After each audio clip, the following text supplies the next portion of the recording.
Salah satu daripada tanda kesempurnaan iman berbakti kepada kedua ibu bapa. Para jamaah yang dimuliakan Allah Subhanahu wa taala. Kalau kita tengok pengarang kitab kita ini ada membawakan dua dalil Al-Quran dan ada satu dalil daripada hadis Nabi sallallahu alaihi wasallam dalam bab berbakti kepada kedua ibu bapa. Bismillahirrahmanirrahim. Assalamualaikum warahmatullahi wabarakatuh. Alhamdulillahi rabbil alamin. Assalatu wassalamu ala ashrafil anbiya'i wal mursalin wa ala alihi wa sahbihi ajma'in, amma ba'du. Yang sama-sama kita hormati dan kita muliakan Al-Mukarram Al-Fadil Ustaz Muhammad Zuhairi bin Yusuf, Imam Masjid Al-Falah bersama dengan ahli jawatan kuasa masjid, Tuan Bilal, para alim ulama, pemimpin-pemimpin masyarakat, para habaib, muslimin, muslimat, hadirin, hadirat, tuan-tuan, puan-puan, dan tak dilupakan kepada para pelayar yang melayari program kita pada malam ini, khususnya melalui channel YouTube Medina Studio. Yang menonton dari barat, kita doakan moga mendapat berkat. Yang melayari dari timur, kita doakan moga terus makmur. Yang melayari dari utara, kita doakan moga terus sejahtera. Yang menonton dari selatan, kita doakan keampunan dan keberkatan, insya-Allah. Kita semua termasuk dalam kalangan hamba-hamba Allah yang dimuliakan di sisinya pada malam ini. Amin ya rabbal alamin. Insya-Allah, pada yang ada kitab, malam ini kita akan bicarakan pada cabang iman yang ke-55. Kita buka pada muka surat 118 dalam kitab kita, iaitu cabang iman yang ke-55, berbakti kepada kedua ibu bapa. Berbakti kepada kedua ibu bapa salah satu daripada tanda kesempurnaan iman. Bagi yang ada kitab, kita boleh buka pada muka surat 118 insya-Allah. Cabang iman yang ke-55, salah satu daripada tanda kesempurnaan iman berbakti kepada kedua ibu bapa. Para jamaah yang dimuliakan Allah Subhanahu wa taala. Kalau kita tengok pengarang kitab kita ini ada membawakan dua dalil Al-Quran dan ada satu dalil daripada hadis Nabi sallallahu alaihi wasallam dalam bab berbakti kepada kedua ibu bapa ini. Kita baca dulu dalil daripada Al-Quran, kemudian kita akan lihat huraiannya insya-Allah. Dalil yang pertama, firman Allah Ta'ala dalam bab berbakti kepada kedua ibu bapa. A'udzu billahi minasyaitonir rajim. وَوَصَّيْنَا الْإِنسَانَ بِوَالِدَيْهِ إِحْسَانًا. Maksudnya, ayat yang kita baca tadi dari surah Al-Ahqaf pada ayat yang ke-15. Maksudnya, وَوَصَّيْنَا, dan kami mewasiatkan. Kami di sini merujuk kepada Allah dan kerajaannya. وَوَصَّيْنَا الْإِنسَانَ, dan kami mewasiatkan ataupun mewajibkan kepada insan. Insan ni siapa dia? Kita ni lah. Kenapa kita perlu diingatkan, diwasiatkan? Kerana insan berasal daripada perkataan Arabnya nasia. Nasia maknanya lupa. Manusia ni mudah lupa. Kalau tak dipesan, tidak diingatkan, tidak diwasiatkan, manusia ni akan lupa. Maka insan itu maksudnya manusia yang sentiasa lupa. Maka perlu diingatkan. Siapa yang mengingatkan? Allah. Wa wassaynal insan, dan kami Allah mewasiatkan kepada insan biwalidayhi ihsana, agar sentiasa berbuat baik kepada kedua ibu bapanya. Tuan-tuan, dalam ayat ini kita garis bawahkan perkataan ihsana. Ihsana, apa maksud ihsana? Ihsana ini maksudnya berbuat baik dengan kebaikan lebih berganda-ganda. Itu disebut ihsan dalam bahasa Arab. Kalau kita dalam bahasa Melayu ni, ihsan ni belah ihsan, menagih simpati.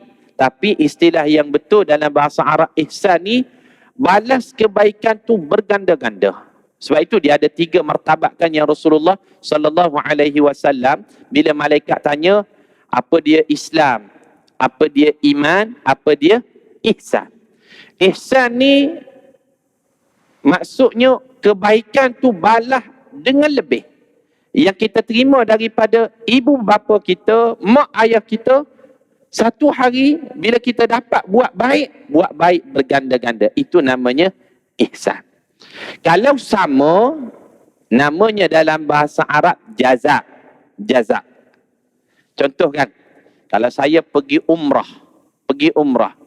Jadi saya bawa balik buah tangan bagi pada imam. Contohnya Ustaz Zuhairi, Ustaz, ini saya bawa balik pada Ustaz air zam-zam. Kemudian satu hari nanti Ustaz Zuhairi pergi pula umrah.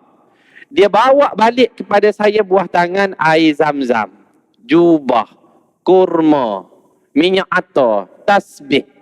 Maka balasan yang lebih itu namanya ihsan. Faham tuan-tuan?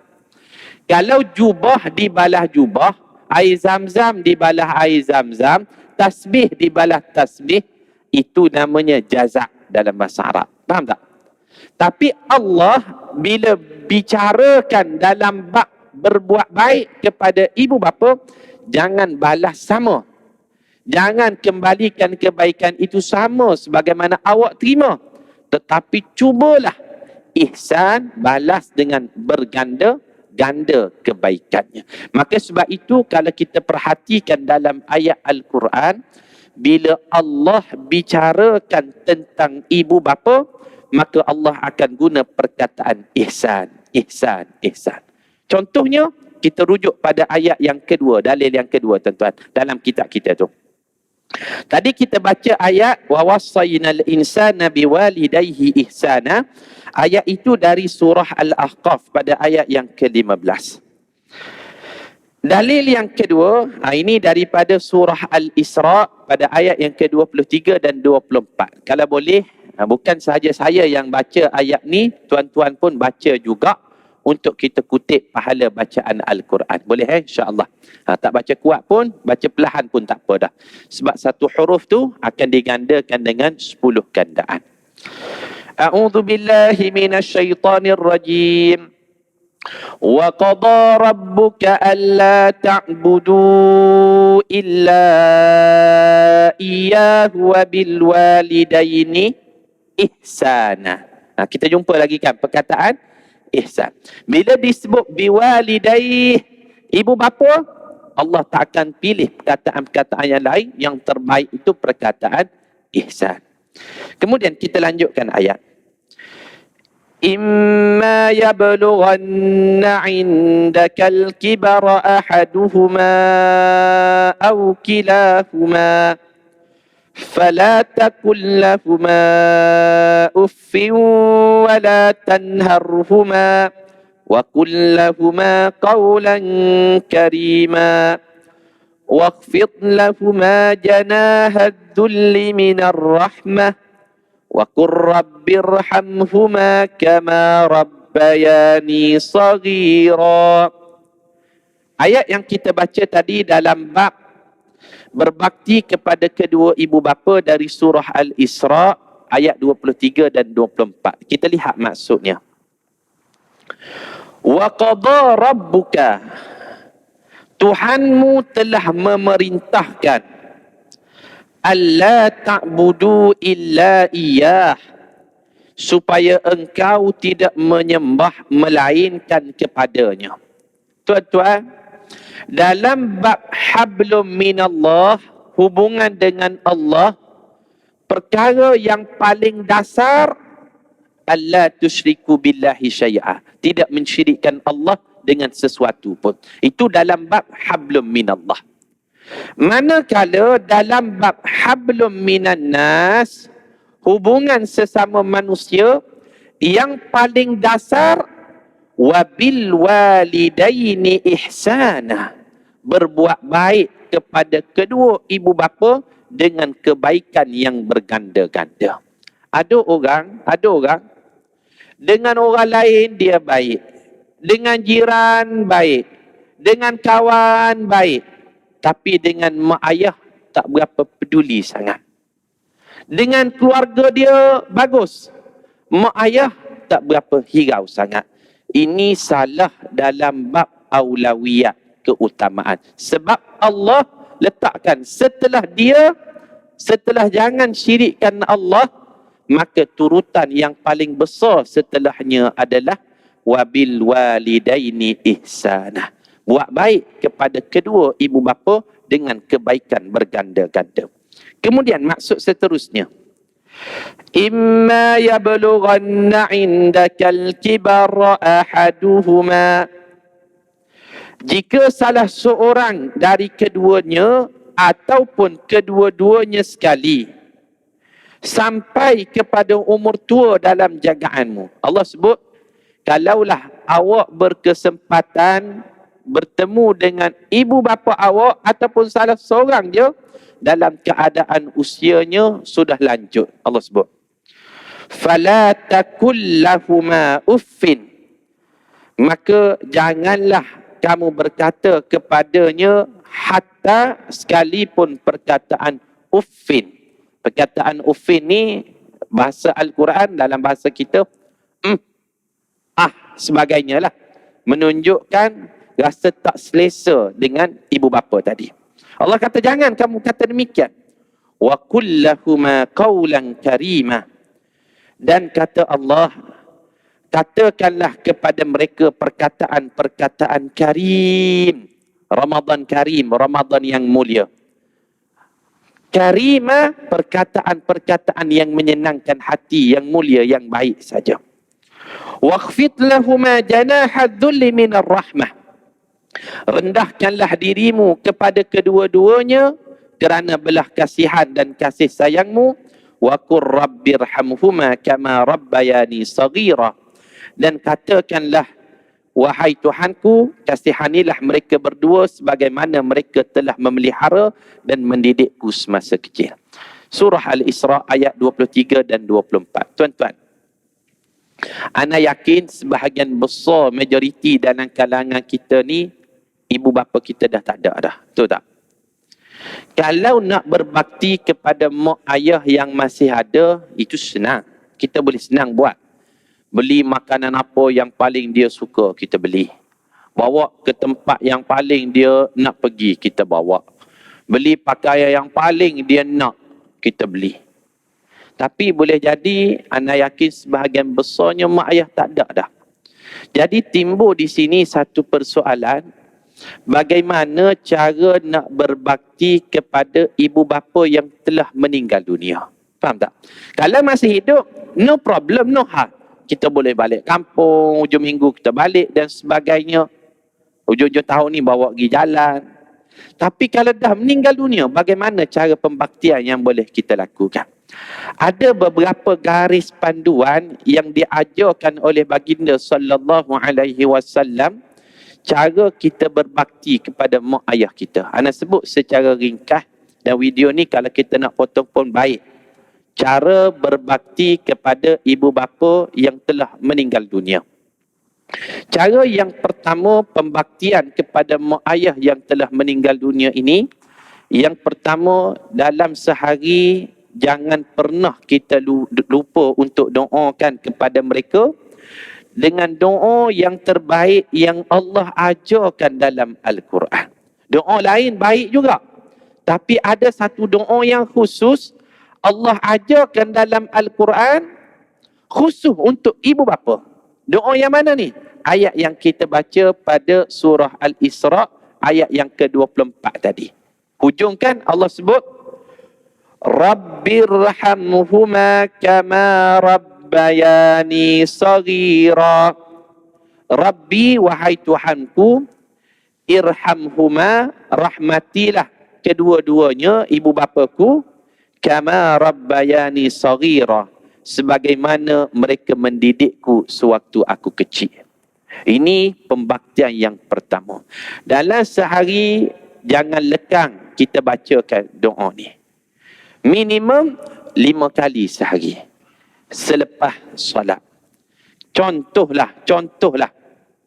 Kalau imam terlupa untuk baca, kita baca sendiri lepas daripada kita mengaminkan doa imam.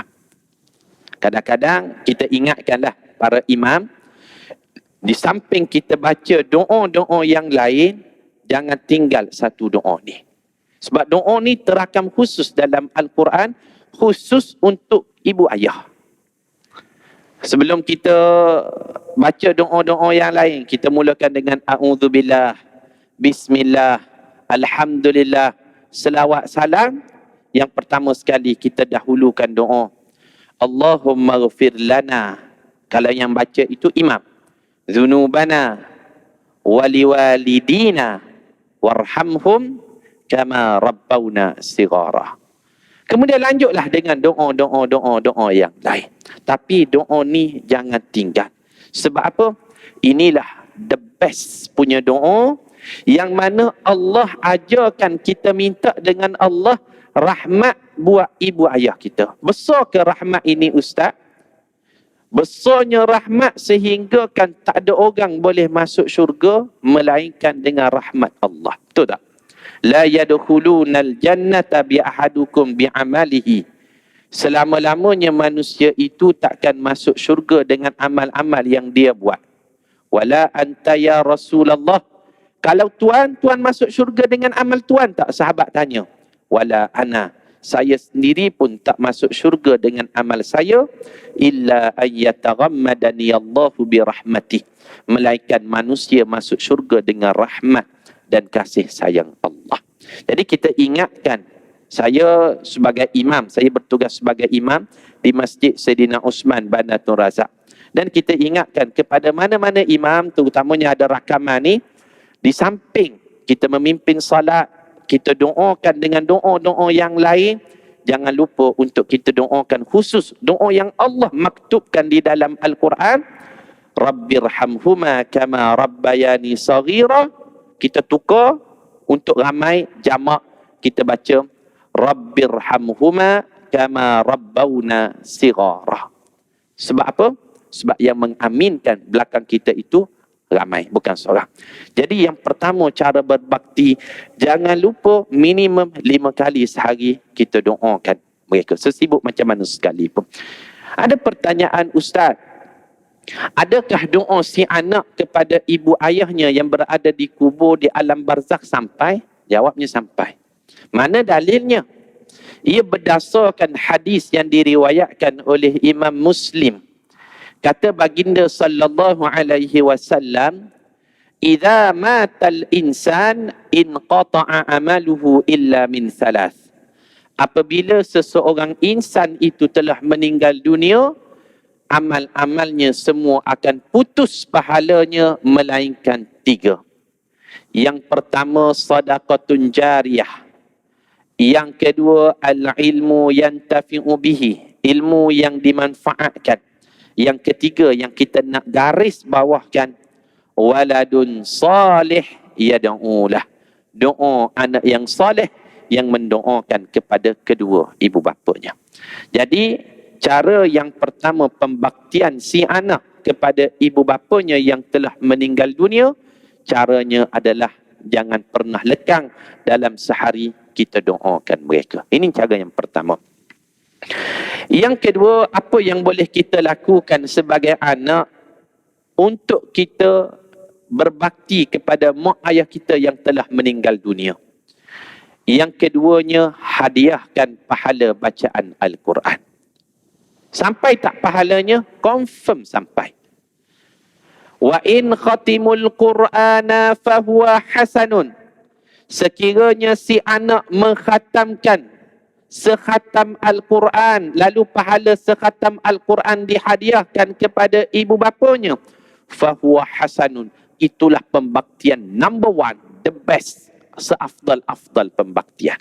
Tapi tuan-tuan, kita yakinlah tak semua orang mampu menghadiahkan sekhatam Al-Quran. Betul tak? Sebab sekhatam Al-Quran ni banyak. 6,236 ayat. Tak semua orang mampu. 30 juzuk, 60 hizib, 240 makra daripada surah Al-Fatihah hingga An-Nas. Tak semua mampu menghadiahkan sekhatam Al-Quran. Dan kalau tak mampu menghadiahkan sekhatam Al-Quran, maka kita hadiahkan faqalbul Quran. Jantung hatinya Al-Quran. Apa jantung hatinya Al-Quran? Surah Yasin. Ini pendek sikit. 83 ayat. Esok contohkan, esok malam Jumaat. Malam Jumaat biasanya Masjid Surau tak ada buat kuliah sangat. Kalau ada pun jarang-jarang je. Dibuat bacaan Yasin ataupun tahlil. Pahala bacaan Yasin kita niatkan pada mak ayah kita. 83 ayat. Itu cara pembaktian seorang anak kepada mak ayahnya telah meninggal dunia. Ustaz, nak menghadiahkan sekhatam Al-Quran tak mampu. Nak menghadiahkan jantung hatinya Al-Quran, surah Yasin, 83 ayat, tak sempat Ustaz. Sebab apa? Balik kerja, lewat sampai ambil anak bagai-bagai boleh jadi. Kemudian sampai rumah pun dekat pukul 7 nak datang masjid baca Yasin. Tak dan seminggu sekali. Maka cara yang ketiga, kalau tak mampu sekhatam Al-Quran, kalau tak mampu jantung hatinya Al-Quran, yang ketiganya kita boleh hadiahkan Ummul Quran. Ummul Quran apa dia? Al-Fatihah. Induknya Al-Quran, ibunya Al-Quran, induknya Al-Fatihah. Al-Fatihah berapa ayat? 7 ayat. Diskaun. Nombor 1 pembaktian, 6,236 ayat, 30 juzuk, 60 hizib, 240 makra. Tak mampu. Tak semua orang ada kesempatan. Ada diskaun. Diskaun 95%. 6,236 ayat tak mampu. Diskaun 95% diturunkan 83 ayat Yasin. Tak mampu 83 ayat. Ada lagi diskaun 90% lagi.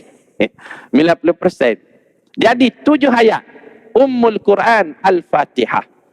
7 ayat pun tak sempat Ustaz. Maka inna lillahi wa inna ilaihi rajiun. Mati sajalah. Apa lagi yang boleh kita hadiahkan, kita baktikan, kita sumbangkan. Kalau Al-Fatihah pun kita lupa untuk sedekahkan pahalanya. Ini cara yang kedua tuan-tuan. Yang kedua iaitu hadiahkan bacaan Al-Quran. Ini kita boleh buat benda yang kita mampu capai. Kadang-kadang lupa ataupun tidak sahaja. Doa pada mereka, selain doa-doa yang lain, Rabbirhamhuma kama rabbayani saghira. Selain itu, bacaan Al-Quran pahala untuk mak ayah kita. Ada lagi tak cara pembaktian yang lain? Ada. Yang ketiga yang boleh kita lakukan, cara berbakti kepada mak ayah yang telah meninggal dunia. Kita fokuskan pada ibu bapa yang telah meninggal dunia.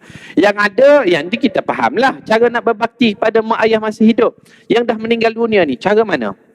Yang ketiganya, kita niatkan pahala sedekah, infak, wakaf atas nama mereka. Niatkan pahala sedekah, infak, wakaf dan sebagainya, amal harta yang kita buat atas nama mereka. Pahalanya sampai ataupun tak? Sampai. Pahalanya sampai. Sepakat ulama mengatakan, sedekah yang dilakukan oleh si anak diniatkan atas ibu bapanya, pahalanya sampai buat mereka. Dengan syarat, harta itu mestilah daripada harta yang suci. Sebab innallaha tayyibun, Allah maha suci, la yaqbalullahu illa tayyiba. Yang diterima Allah mestilah sedekah daripada harta yang suci sahaja. Berdasarkan dalil yang mana yang mengatakan sedekah kepada ibu ayah ni sampai? berdasarkan hadis yang diriwayatkan antaranya oleh seorang sahabat Nabi namanya Sa'ad bin Ubadah radhiyallahu anhu, di dalam hadis yang diriwayatkan antaranya oleh Imam Ibnu Majah. Ada seorang sahabat ni tuan-tuan, namanya Sa'ad bin Ubadah radhiyallahu anhu. Dia seorang Ansar, sahabat Ansar, Sa'ad bin Ubadah. Satu hari Sa'ad bin Ubadah dia tanya kepada Nabi sallallahu alaihi wasallam, "Ya Rasulullah, ummi matat." Wahai Rasulullah, ibuku telah meninggal dunia. Mak aku mati dah, mak aku meninggal dunia dah. Afata asaddaqu minha? Boleh tak aku nak bersedekah atas ibuku, pahalanya sampai ataupun tak? Sa'ad bin Ubadah tanya. Mak aku meninggal dah. Kalau aku nak sedekah, sampai tak pahala pada mak aku? Maka kata Nabi sallallahu alaihi wasallam, tasaddaq. Buatlah sedekah wahai Sa'ad, pahalanya confirm sampai. Kemudian Sa'ad bin Ubadah tanya, "Ya Rasulullah, ayyu sadaqati afdal?" Kalau macam tu, sedekah yang macam manakah paling afdal untuk aku lakukan pada mak ayahku? Maka bila ditanya sedekah yang paling afdal untuk dibuat pada mak tadi yang telah meninggal dunia, maka jawab baginda dalam keadaan konteks tersebut, sedekah yang paling afdal pada waktu itu, sakyul ma'. Kamu agihkan minuman pada orang. Kamu berbagi air pada orang lain. Apa sebab tuan-tuan?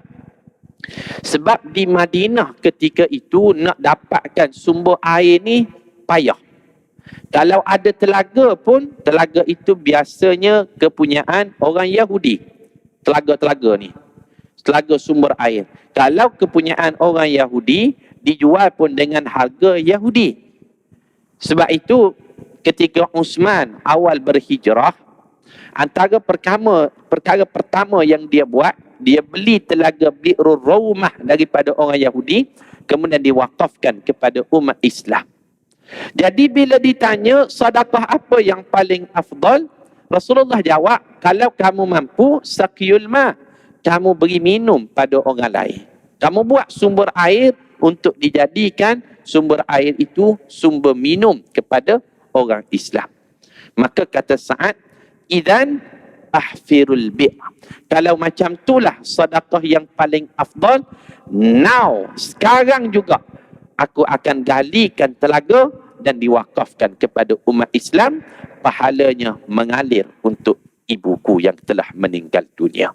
Maknanya, kalau sedekah air pun pahalanya sampai, apatah lagi kalau kita sedekah nasi lemak, kita sedekah bihun goreng, kita sedekah kuih tiaw kerang, pahalanya confirm sampai. Contohkan esok kita buat tahlil kan. Di masjid kita ni ada tahlil biasanya.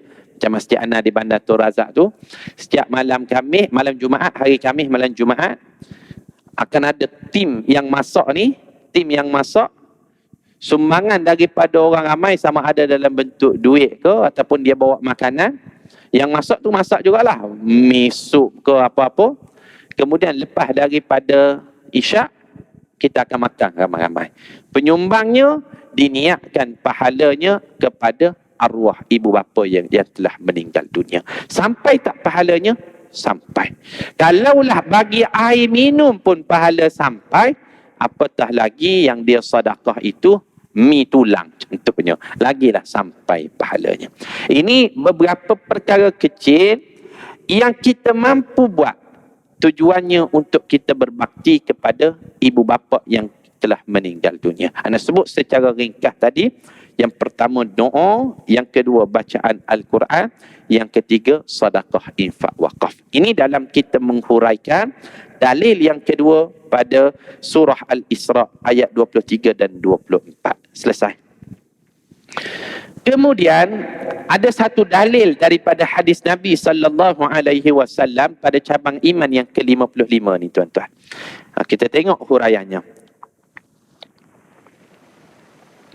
Hadis daripada Abdullah bin Mas'ud. Tuan-tuan, bila kita menyebut nama sahabat Abdullah bin Mas'ud, adabnya hendaklah kita katakan radhiyallahu anhu. Jangan kita baca nama je. Daripada Abu Hurairah, daripada Umar, daripada Uthman, daripada Anas. Jangan. Tapi kita berikan gelaran yang selayaknya yang Allah bagi kepada sahabat tersebut.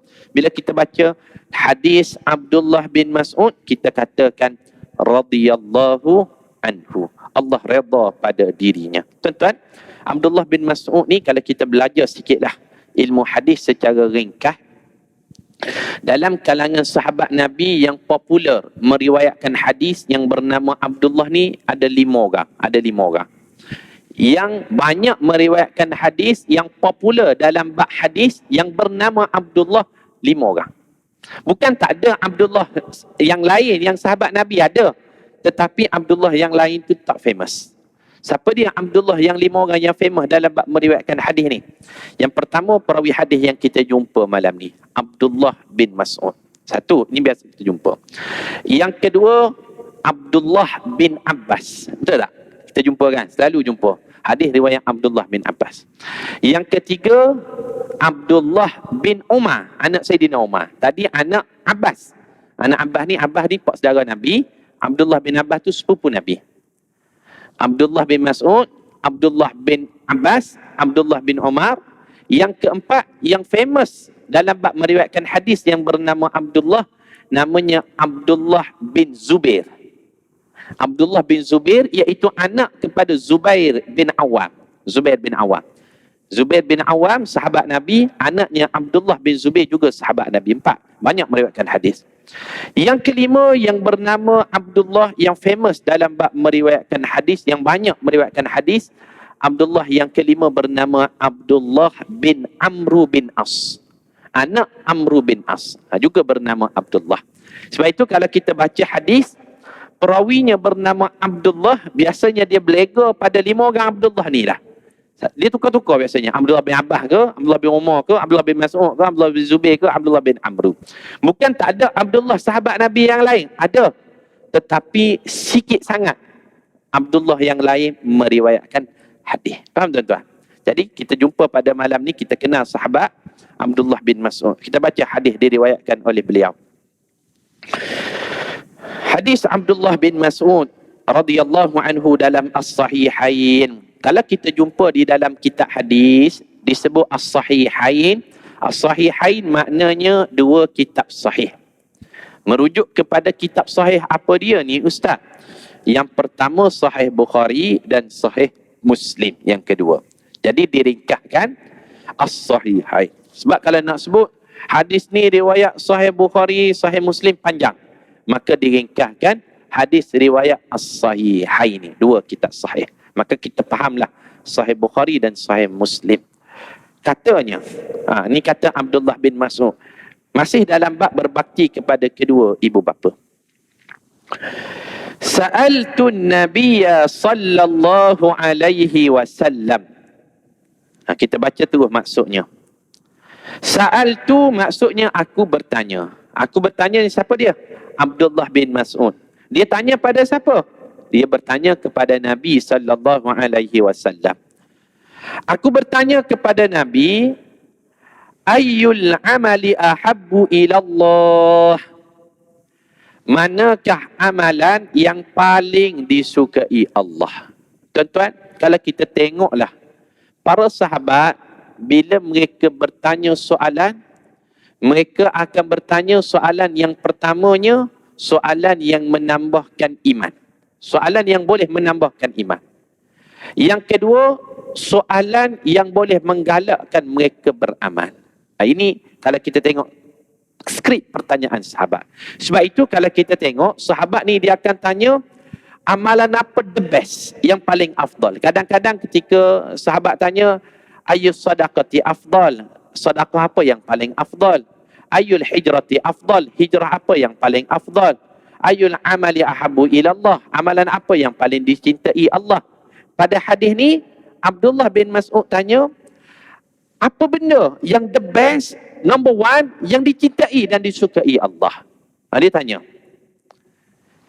Nak jawab apa yang disukai Allah, orang biasa tak boleh jawab, tuan-tuan. Rasulullah je boleh jawab soalan ni. Sebab wa ma yantiqu anil hawa in huwa illa wahyun yuha. Rasulullah sallallahu alaihi wasallam bila dia bercakap, di sana ada imbasan wahyu dari Allah.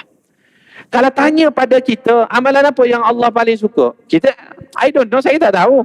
Melainkan kena ada dalil ataupun wahyu. Sahabat tanya pada Rasulullah, sumber wahyu, orang yang menyampaikan wahyu, amalan yang Allah paling suka. Rasulullah dia boleh jawab. Maka jawab baginda sallallahu alaihi wasallam dalam hadis ni ada 3. Qala, maka Rasulullah sallallahu alaihi wasallam jawab, as-salatu liwaqtiha. Yang paling dicintai Allah bila dilakukan oleh seseorang hamba-Nya, iaitu apabila dia menjaga salatnya pada awal waktu. Allahu Akbar. Ini yang paling dicintai Allah. Nak menunjukkan bila seseorang itu menjaga salatnya pada waktunya yang awal, menunjukkan dia sedang menjaga tiang agamanya dan dia menjaga hablun minallah. Maka yang paling dicintai Allah, orang yang paling menjaga tiang agamanya. Ini yang pertama. Kemudian Abdullah bin Mas'ud kata, oh yang macam tu aku pun dah buat dah wahai Rasulullah. Aku dah jaga solat aku dah. Kemudian apa lagi? Kalau dalam aspek hablum minallah, yang paling dicintai Allah, solat pada awal waktu. Dalam aspek hablum minan nas, sesama manusia, apakah yang paling dicintai Allah? Maka dijawab baginda, birrul walidain, iaitu kamu berbakti kepada ibu ayah kamu. Itu dalam konteks hablun minan nas. Yang paling dicintai Allah bila awak boleh berbakti kepada kedua ibu bapa awak. Hatta ada satu kes, sahabat dia dapat excuse daripada Nabi sallallahu alaihi wasallam, secara ringkas anda sebut, daripada berjihad pada jalan Allah. Rasulullah bagi excuse pada dia supaya apa? Dia boleh jaga mak dia yang sudah berusia. Seorang sahabat tawar diri, offer diri, wahai Rasulullah sallallahu alaihi wasallam, hari ni aku wakaf diri aku untuk jihad pada jalan Allah. Rasulullah sallallahu alaihi wasallam tanya, alaka ummat, mak ada lagi tak? Rasulullah interview dulu. Mak ada lagi? Naam, mak aku ada lagi. Rasulullah kata, ilzam rijlaiha fathammal jannah. Kalau macam tu, awak balik dulu ke rumah, jaga mak awak yang dah berusia tu, fathammal jannah. Awak lazimi tapak kakinya, awak akan menemui syurga kelak. Sebab itu pepatah Melayu sebut, syurga di bawah tapak kaki ibu. Itu bukan hadis. Itu pemahaman yang diambil berdasarkan hadis. Sehingga kan disukai Allah, jihad pada jalan Allah, dia dapat excuse. Sebab itu dia letakkan nombor 2. Yang ketiga, tuan-tuan, bila sahabat tanya, Abdullah bin Mas'ud tanya, apakah amalan yang lain yang dicintai Allah? Maka dijawab baginda sallallahu alaihi wasallam, al-jihadu fi sabilillah. Yang ketiga yang paling dicintai Allah, awak boleh berjihad pada jalan Allah Subhanahu wa taala. Hadis riwayat Imam Bukhari dan Muslim. Jangan kita sempitkan konteks jihad hanyalah mengangkat senjata, bagai-bagai, bukan. Salah satu jihad yang dicintai Allah adalah jihad menuntut ilmu. Man kharaja fi talabil ilmi fahuwa fi sabilillahi hatta yarjiha. Siapa yang keluar dari rumahnya dengan niat untuk menuntut ilmu, dia mendapat pahala jihad pada jalan Allah hingga dia pulang. Hadis riwayat Imam At-Tirmizi. Maka pada malam ini, salah satu amalan yang dicintai Allah, berjihad menuntut ilmu, kita telah sempurnakan. Tuan-tuan, kita berhenti dulu pada cabang iman yang ke-55. Ada kesempatan yang lain, kita akan baca pula cabang-cabang iman yang seterusnya, insya-Allah. Aqulu qawli hadza wa astaghfirullahal azim li wa lakum. Assalamualaikum warahmatullahi wabarakatuh.